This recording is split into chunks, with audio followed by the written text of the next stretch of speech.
Selamat pagi Bapak Ibu, Saudara sekalian. Pada kesempatan ini kita akan mendengar renungan firman Tuhan yang saya kasih tema keselamatan bagi semua orang. Nats firman Tuhan yang akan dipakai dasar daripada khotbah ini adalah Kisah Rasul pasal 10 ayat 1 sampai dengan ayat 48. Sebagai pengantar, tema yang saya ambil yaitu keselamatan bagi semua orang. Saya ambil dari Kisah Rasul pasal 10 ayat 43.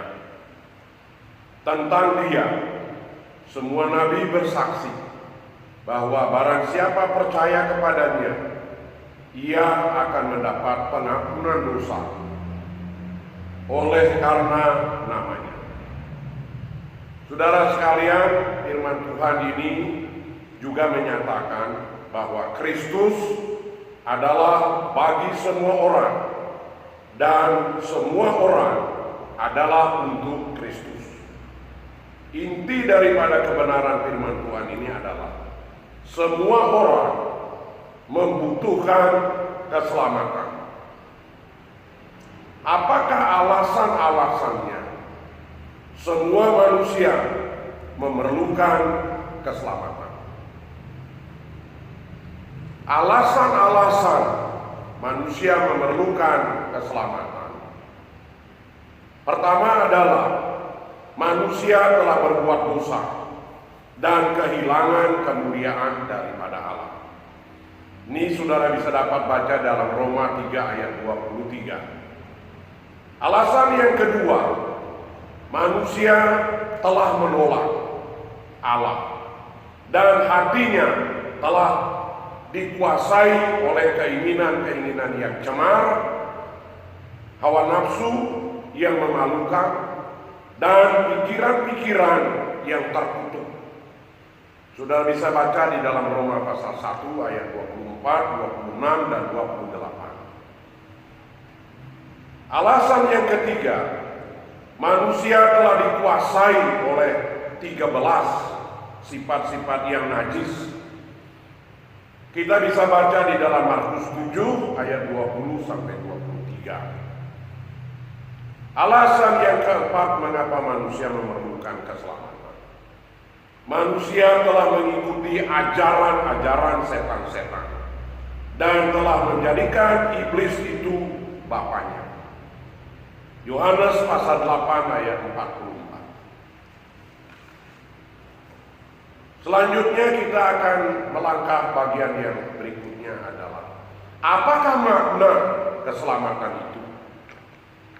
Makna keselamatan itu yang pertama adalah dibebaskan oleh Allah dari kuasa dosa dan kuasa maut. Serta Allah menganugerahkan kepada kita kehidupan yang kekal.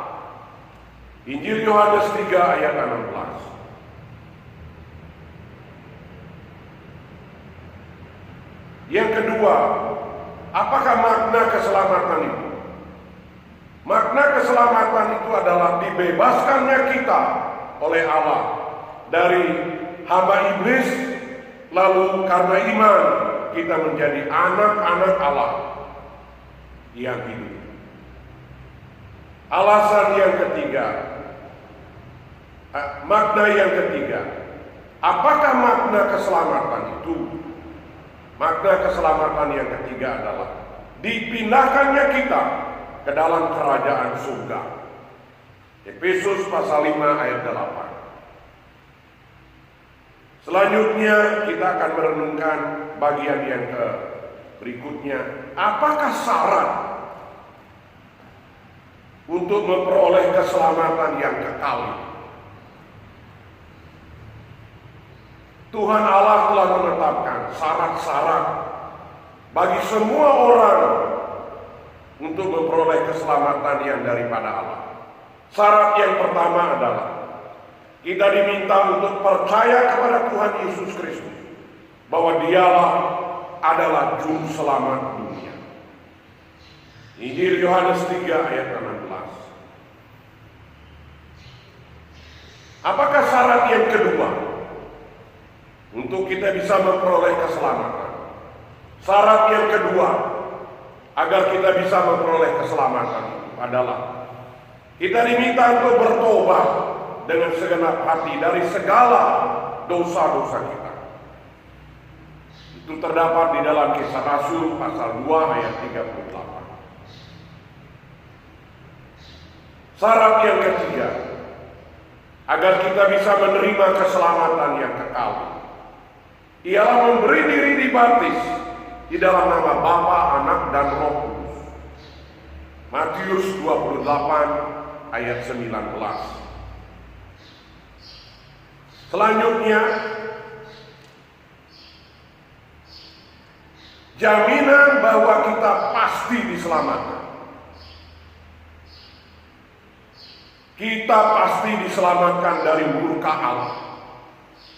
Itulah firman Tuhan yang tertulis di dalam Roma 5 ayat 9. Jaminan bahwa kita pasti selamat. Yang pertama, keselamatan kita terjamin karena peranan Allah Bapa. Allah Bapa pasti melindungi orang yang percaya kepadanya.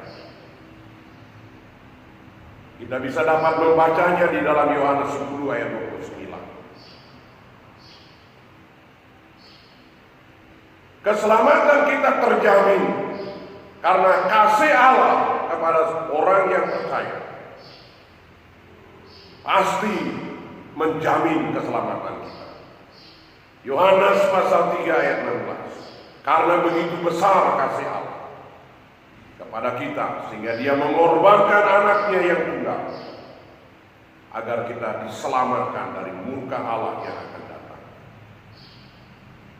Jaminan yang ketiga, karena kesetiaan Allah melindungi orang-orang yang percaya. Ratapan pasal 3 ayat 22 dan 23. Kasih kesetiaan Tuhan tidak pernah berkesudahan, selalu baru setiap hari. Inilah jaminan keselamatan karena peranan Allah Bapa. Jaminan keselamatan kita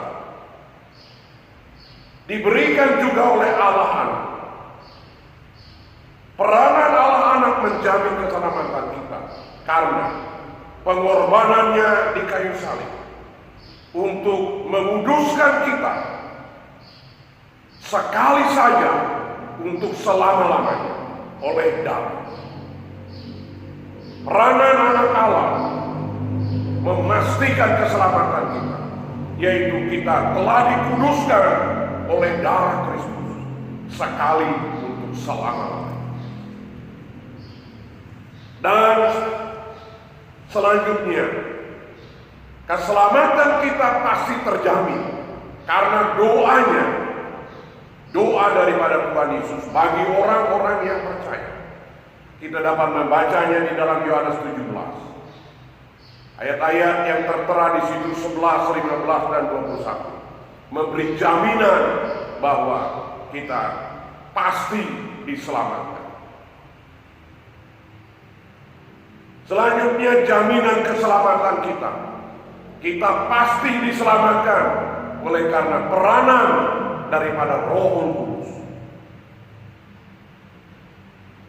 Roh Kudus menjadikan kita manusia yang baru, menciptakan kita menjadi baru, ciptaan baru yang bebas daripada dosa.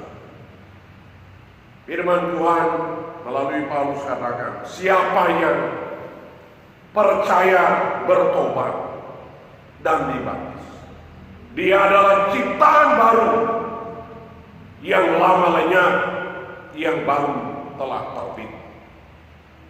Jadi jaminan keselamatan kita melalui peranan Allah Bapa, peranan Allah Anak, dan peranan Allah Roh Kudus. Pasti kita diselamatkan. Sebagai aplikasi atau sebagai penutup, Paulus menyatakan bahwa Allah pasti menyelamatkan kita dari murkanya yang akan datang. Karena keselamatan ini adalah untuk semua orang. Marilah kita sebagai orang percaya taat memberitakan berita Injil kepada semua suku, kaum, bahasa, dan bangsa. Tuhan Allah memberkati kita. Amin.